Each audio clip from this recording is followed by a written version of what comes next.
I once took an old sheet of metal stuff and I found out that it was actually asbestos. I took it into my studio and then someone very quickly was like, get that out of here immediately. Going through skips can have its disadvantages. My name is Pia Truscott. I'm an artist who loves working with plastic and scrap materials. I didn't want to pay for art materials, especially for fancy paper, so I started looking around. There was a local neighborhood skip and I started collecting pieces of found wood and I started painting on them. From then on, I've always found objects much more exciting. I'll just show you my plastic collection. This is my big bag.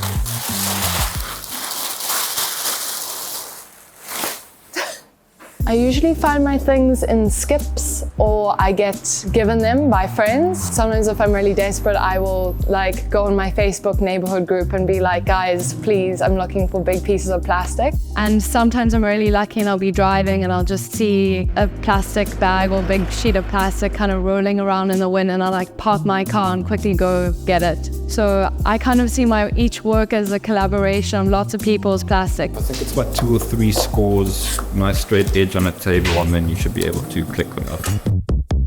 Plastic is just quite an overwhelming thing. I see myself as a kind of processing plant that's trying to kind of like process all of this plastic and make it something else.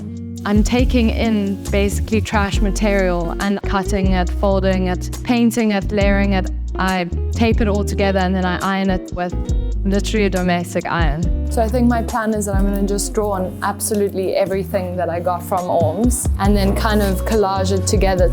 I don't like to say that my work is about climate change because I think the moment people hear climate change, there's a lot of associations with feeling guilty or feeling overwhelmed. I just want to talk about the materiality of plastic and draw people in and let them decide for themselves.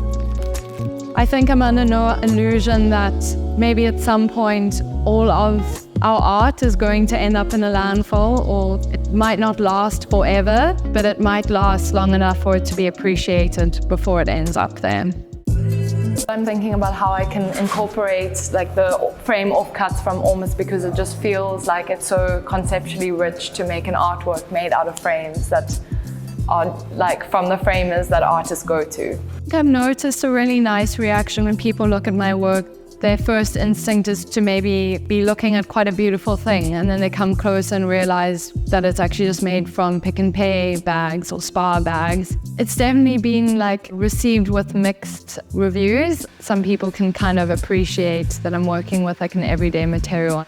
I just want people to have a sense of optimism when they look at my work, to like teach people to look at plastic in a different way and stay with the trouble of that plastic.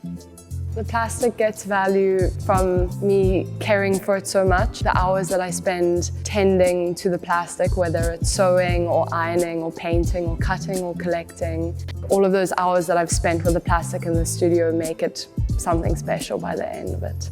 Plastic isn't going to go away, so we need to think of new ways of living with it. So yeah, hopefully I am changing that mindset.